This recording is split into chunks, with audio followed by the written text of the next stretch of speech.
Test 2. This is the IELTS listening test. You will hear a number of different recordings and you will have to answer questions on what you hear. There will be time for you to read the instructions and questions and you will have a chance to check your work. All the recordings will be played once only. The test is in 4 parts. At the end of the test, you will be given 10 minutes to transfer your answers to the answer sheet. Now turn to Part 1.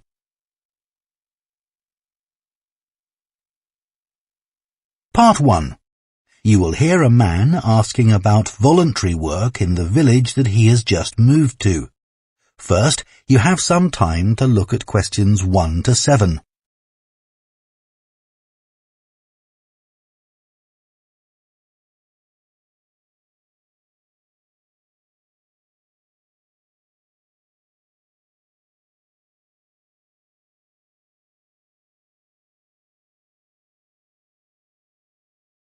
Now listen carefully and answer questions 1 to 7. Hello, Jane Fairbanks speaking. Oh, good morning. My name's Frank Pritchard. I've just retired and moved to Southo. I'd like to become a volunteer, and I gather you coordinate voluntary work in the village? That's right. What sort of thing could I do? Well, we need help with the village library. We borrow books from the town library, and individuals also donate them. So one thing you could do is get involved in collecting them, if you've got a car, that is. Yes, that's no problem. The times are pretty flexible, so we can arrange it to suit you. Oh, another thing is the records that we keep of the books we're given, and those we borrow and need to return to the town library. It would be very useful to have another person to help keep them up to date. Right. I'm used to working on a computer. I presume they're computerized? Oh, yes. Is the library purpose-built? I haven't noticed it when I've walked around the village. No, we simply have the use of a room in the village hall. The West Room. It's on the left as you go in. Oh, I must go and have a look inside the hall. Yes, it's a nice building. Do you run a lunch club in the village for elderly people? I know a lot of places do. Yes, we have a very successful club. I could help with transport, if that's of any use. Oh, definitely. People come to the club from neighbouring villages, and we're always in need of more drivers. And does the club have groups that focus on a particular hobby too? I could get involved in 1 or 2, particularly if there are any art groups. Excellent. I'll find out where we need help and get back to you. Fine. What about help for individual residents? Do you arrange that at all? Yes, we do it as a one-off. Oh, in fact, there's Mrs. Carroll. She needs a lift to the hospital next week, and we're struggling to find someone. When's her appointment? On Tuesday. It would take the whole morning. I could do that? Oh, that would be great. Thank you. And also next week, we're arranging to have some work done to Mr. Salisbury's house before he moves, as he isn't healthy enough to do it himself. We've got some people to decorate his kitchen, but if you could do some weeding in his garden, that would be wonderful. OK, I'd enjoy that. And presumably the day and time are flexible? Oh, yes. Just say when would suit you best, and we'll let Mr. Salisbury know. Good. Before you hear the rest of the conversation, you have some time to look at questions 8 to 10.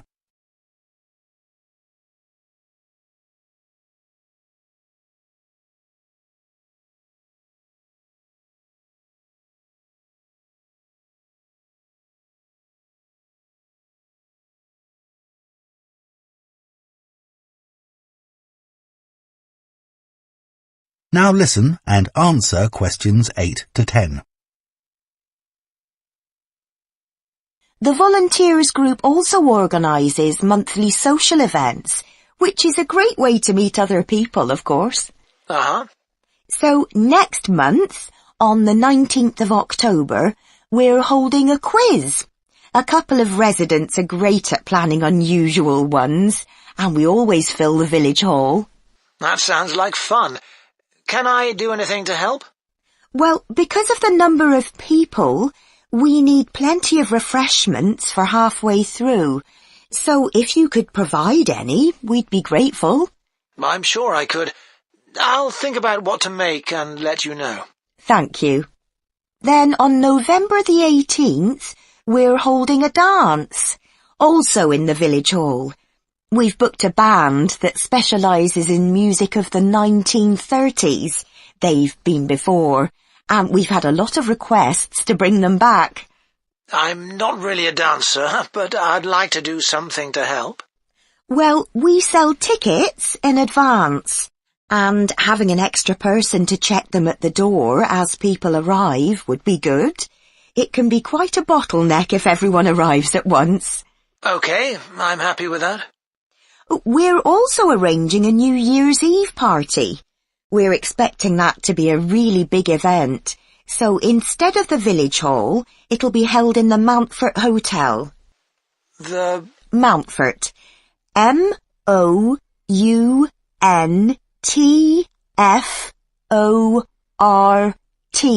Hotel.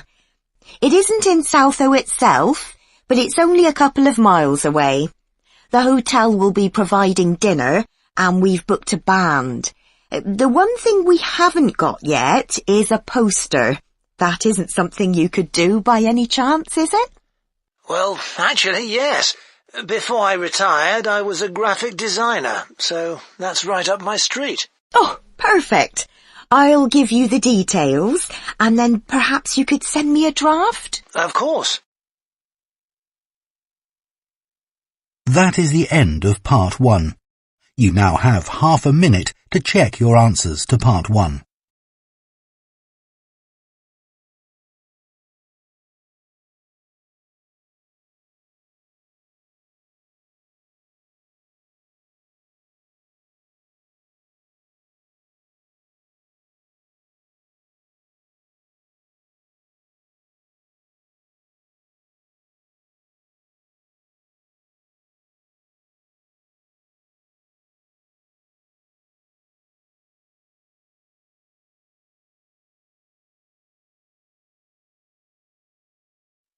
Part 2. You will hear a guide at a tourist attraction called Oniton Hall talking to a group of visitors. First, you have some time to look at questions 11 to 14.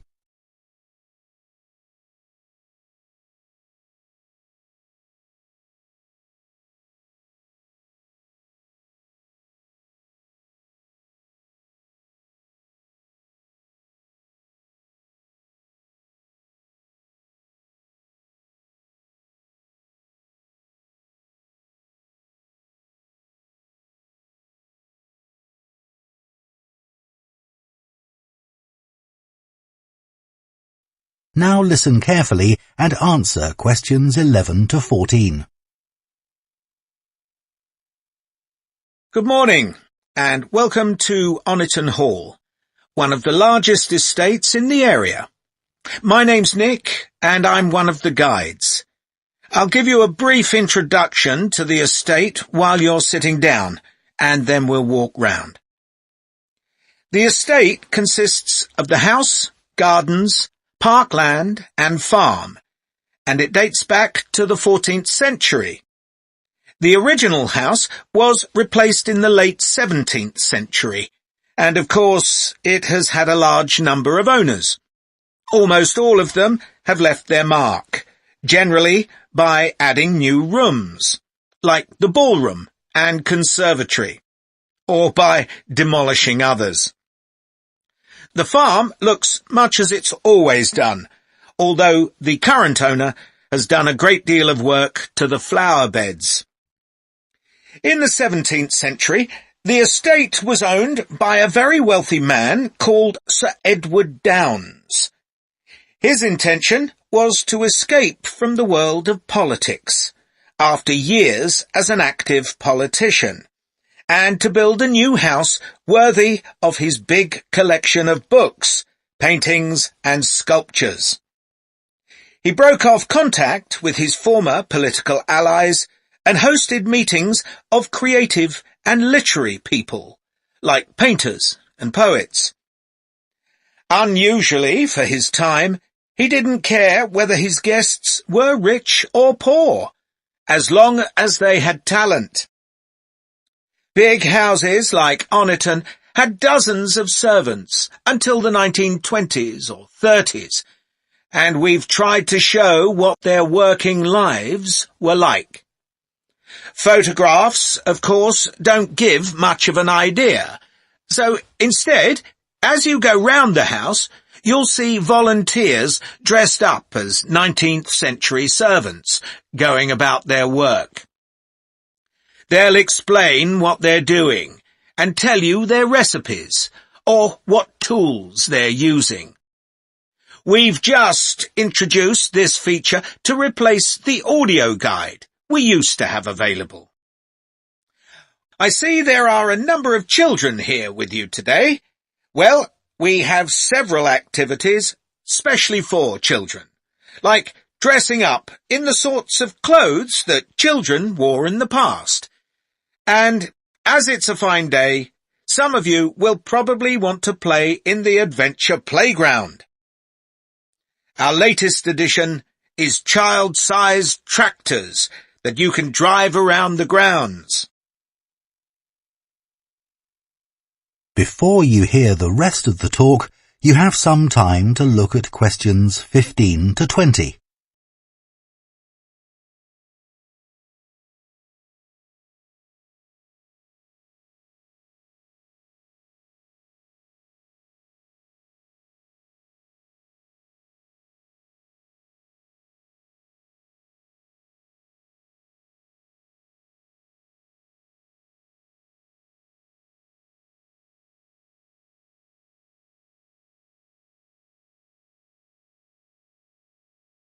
Now listen and answer questions 15 to 20. We'll also be going into the farm that's part of the estate, where there's plenty to do.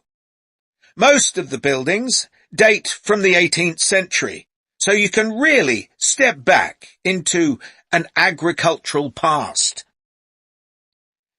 Until recently, the dairy was where milk from the cows was turned into cheese. It's now the place to go for lunch, or afternoon tea, or just a cup of coffee and a slice of homemade cake. The big stone building that dominates the farm is the large barn, and in here is our collection of agricultural tools. These were used in the past to plough the earth, sow seeds, make gates, and much more. There's a small barn, also made of stone, where you can groom the donkeys and horses to keep their coats clean. They really seem to enjoy having it done, and children love grooming them. The horses no longer live in the stables, which instead is the place to go to buy gifts, books, our own jams and pickles, and clothes and blankets made of wool from our sheep. Outside the shed, which is the only brick building, you can climb into a horse-drawn carriage for a lovely, relaxing tour of the park and farm. The carriages are well over 100 years old. And finally, the parkland, which was laid out in the 18th century, with a lake and trees that are now well established. You'll see types of cattle and sheep that are hardly ever found on farms these days. We're helping to preserve them, to stop their numbers falling further. OK, well, if you'd like to come with me, we will start. That is the end of part 2. You now have half a minute to check your answers to part 2.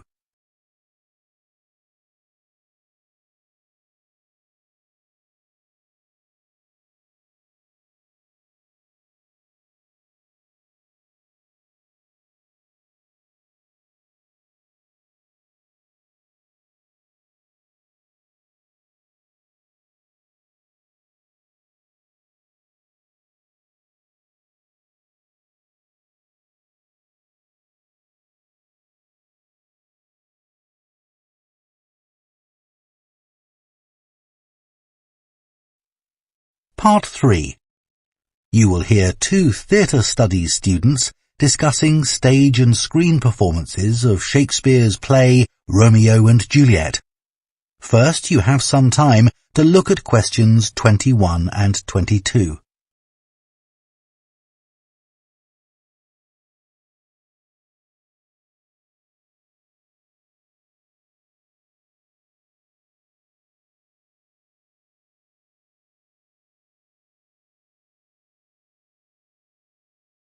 Now listen carefully and answer questions 21 and 22.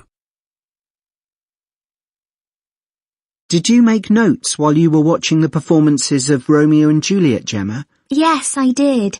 I found it quite hard, though. I kept getting too involved in the play. Me too. I ended up not taking notes. I wrote down my impressions when I got home. Do you mind if I check a few things with you, in case I've missed anything? And I've also got some questions about our assignment. No, it's good to talk things through. I may have missed things too. Okay, great. So, first of all, I'm not sure how much information we should include in our reviews. Right. Well, I don't think we need to describe what happens, especially as Romeo and Juliet is one of Shakespeare's most well-known plays. Yeah, everyone knows the story. In an essay, we'd focus on the poetry and Shakespeare's use of imagery, etc., but that isn't really relevant in a review.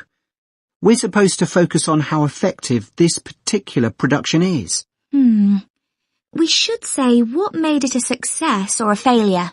And part of that means talking about the emotional impact the performance had on us. I think that's important. Yes. And we should definitely mention how well the director handled important bits of the play, like when Romeo climbs onto Juliet's balcony. And the fight between Mercutio and Tybalt. Yes. It would also be interesting to mention the theatre space and how the director used it, but I don't think we'll have space in 800 words. No, okay. That all sounds quite straightforward. Before you hear the rest of the discussion, you have some time to look at questions 23 to 30.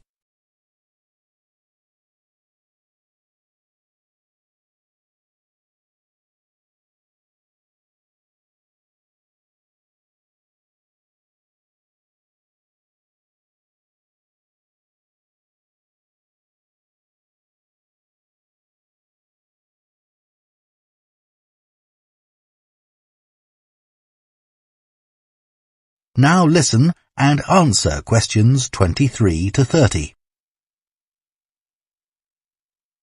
So, what about the Emporium Theatre's production of the play? I thought some things worked really well, but there were some problems too. Yeah. What about the set, for example? I think it was visually really stunning. I'd say that was probably the most memorable thing about this production. You're right. The set design was really amazing. But actually, I have seen similar ideas used in other productions. What about the lighting? Some of the scenes were so dimly lit, it was quite hard to see. I didn't dislike it.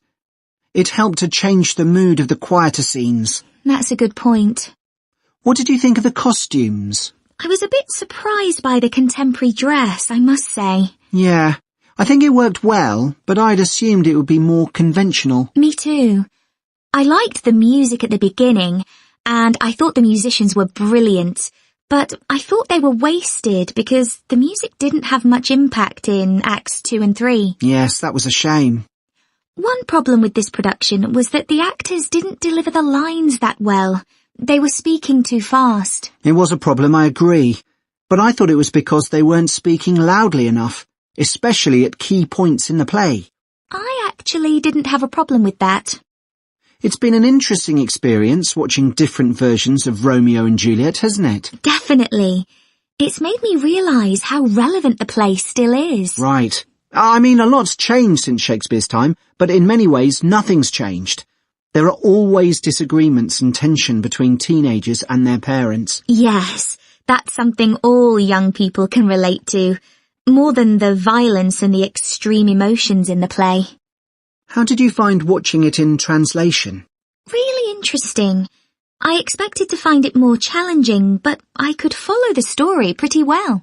I stopped worrying about not being able to understand all the words and focused on the actors' expressions. The ending's pretty powerful. Yes, that somehow intensified the emotion for me. Did you know Shakespeare's been translated into more languages than any other writer? What's the reason for his international appeal, do you think? I was reading that it's because his plays are about basic themes that people everywhere are familiar with. Yeah, and they can also be understood on different levels. The characters have such depth. Right, which allows directors to experiment and find new angles. That's really important because... That is the end of part 3. You now have half a minute to check your answers to part 3.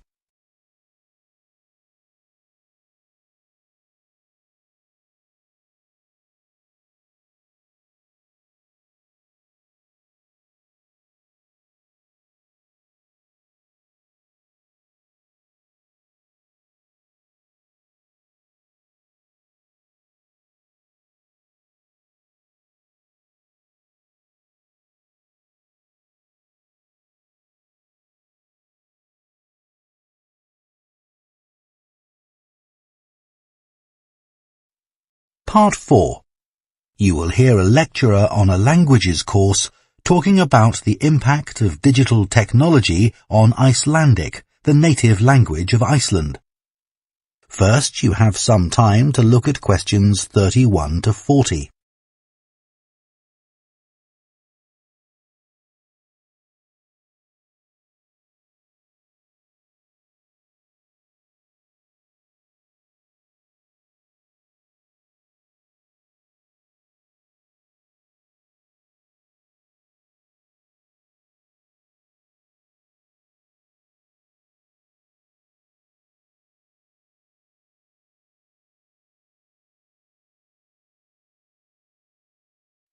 Now listen carefully and answer questions 31 to 40.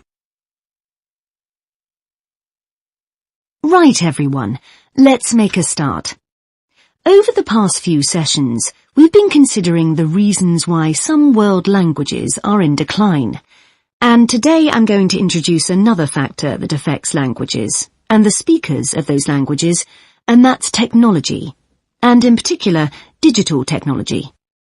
In order to illustrate its effect, I'm going to focus on the Icelandic language, which is spoken by around 321,000 people, most of whom live in Iceland, an island in the North Atlantic Ocean. The problem for this language is not the number of speakers, even though this number is small, nor is it about losing words to other languages, such as English. In fact, the vocabulary of Icelandic is continually increasing, because when speakers need a new word for something, they tend to create one, rather than borrowing from another language. All this makes Icelandic quite a special language. It's changed very little in the past millennium, yet it can handle 21st century concepts related to the use of computers and digital technology.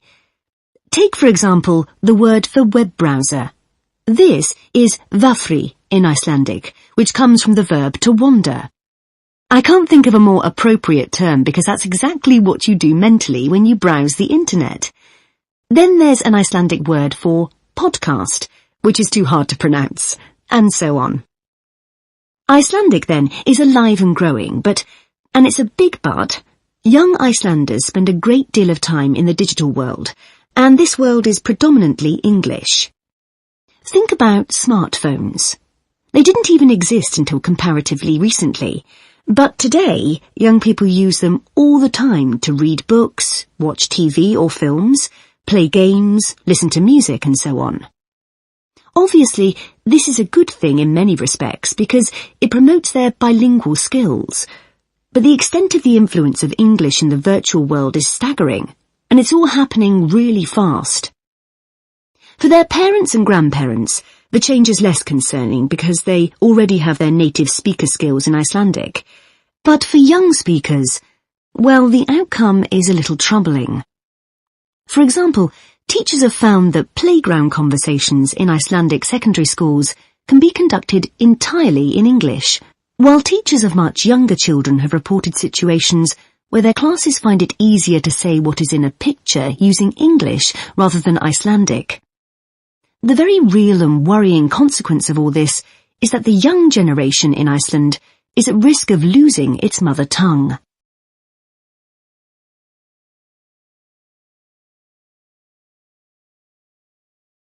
Of course, this is happening to other European languages too.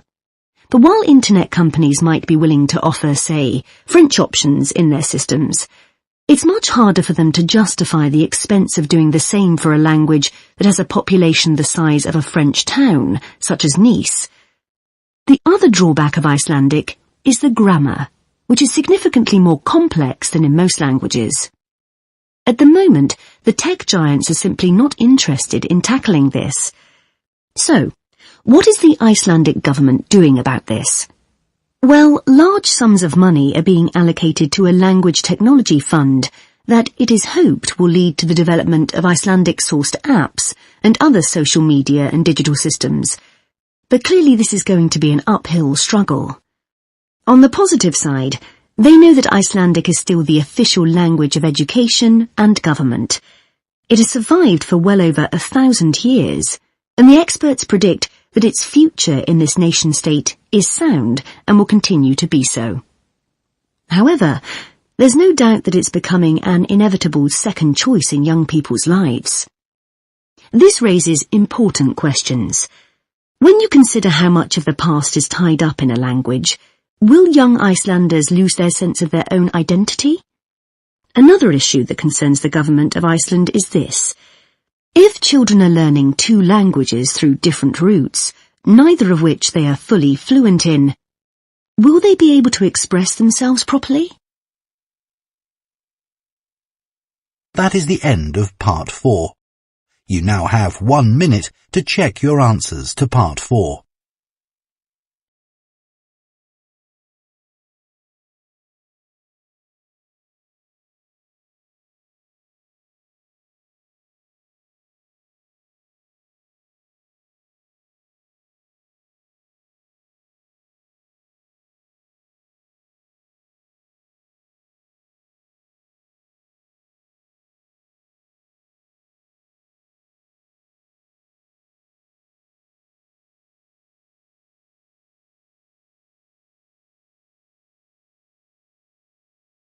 That is the end of the listening test. In the IELTS test, you would now have 10 minutes to transfer your answers to the answer sheet.